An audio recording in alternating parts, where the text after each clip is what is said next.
The Porsche was on peak form, and once out of the early wet section would have been difficult to beat anyway, having a substantial power advantage.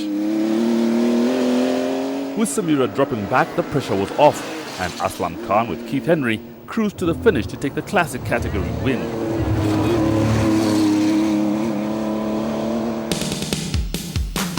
On the Classic Car Cup board, Aslam leads Samira by 20 points. They were the only two to finish, but Jonathan Soman isn't out of the championship race yet.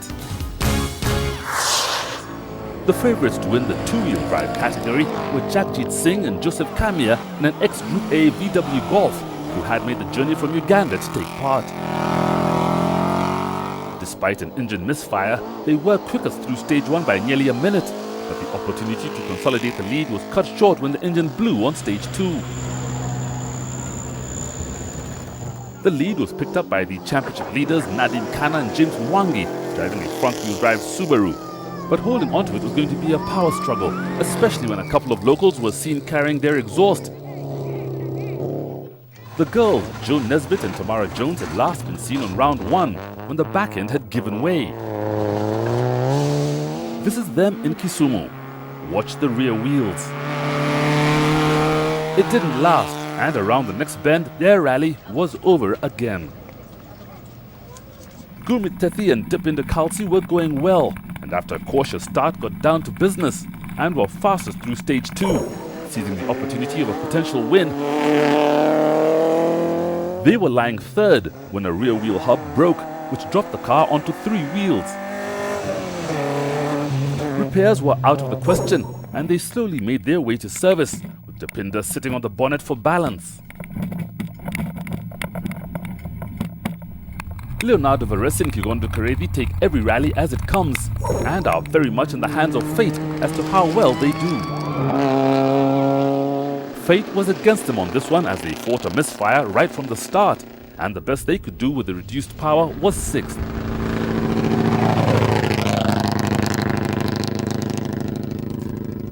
The defending champions James Karimi and Kimeli Korir had a more serious problem. The rotor arm and the distributor broke. There's a jump that came in too fast, and we were airborne for some seconds. We landed on the front. In the process, we damaged our rotor. We lost about 6 minutes. With a new one fitted, they became the crew to beat and went on to be quickest through 4 of the stages. There was no way of recovering the time lost, and they could only claim 5th. As the rally unfolded, the 7 cars to finish in the category settled into their final positions, and Patrick Kibara with Julius Machuya came 4th in what had been a hard rally for the Levine. Yeah, we are actually going for it big time. We want to win the championship this year, so we will take it easy. We want to be consistent rather than go flat out and break the car. That's our strategy. This was a home event for Niaz Bashir and Jonathan Kosgei, driving a 2-litre Celica, and what they lacked in speed was made up for by the local support, and much to the delight of their fans, they came 3rd. Dennis Mwenda and Edward Joroga's Golf was on top form and didn't miss a beat, and they were well set to take the lead when they punctured. My car is very standard.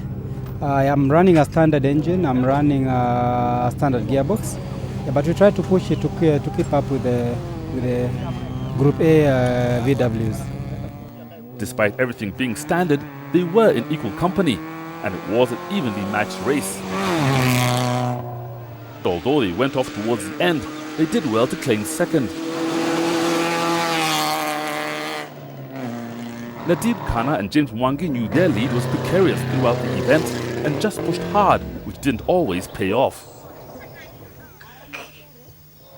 They stayed out of trouble for the remainder of the rally, winning stage 4 and consistently quick on all the others to take the category win by nearly 3 minutes.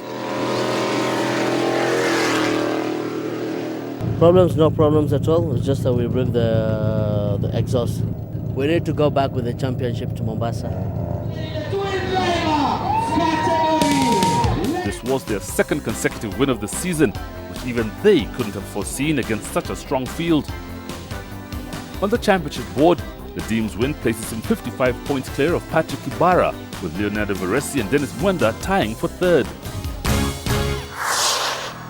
The category for non-homologated cars were competing against each other in the Group S class, which after the first 2 rounds of the season was being led by the Shamba boys, Mahesh and Ketan Halai. On this event, they were up against strong competition, especially the 2 Toyota Celicas, driven by Jaswinder and Jasmeet Chana, who were confident that one of them would win. The cars are the same, we drive about the same. It's just the lines that whoever uses the cleanest lines will emerge the winner.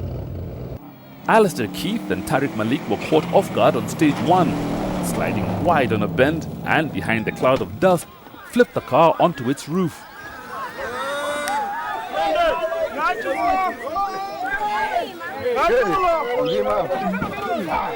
With the car back on its wheels and the damage only superficial, they were soon on their way, having lost only 5 minutes.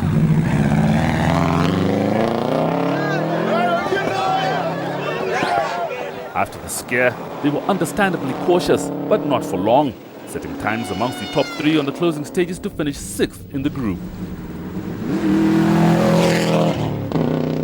John Muigai and Alan Muhindi were one of many who misread a yump, going airborne for an uncomfortably long time.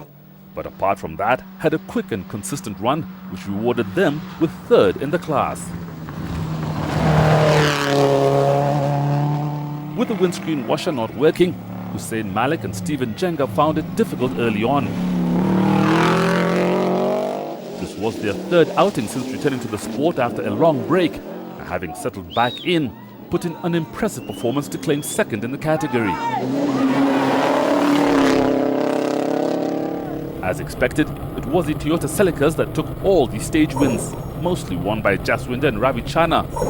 But it wasn't until stage 4 that they took over the Group S lead. They were still in the lead, with the points guaranteed when, on the final stage, the fuel pump packed up, and whilst they were stopped, car after car left them behind.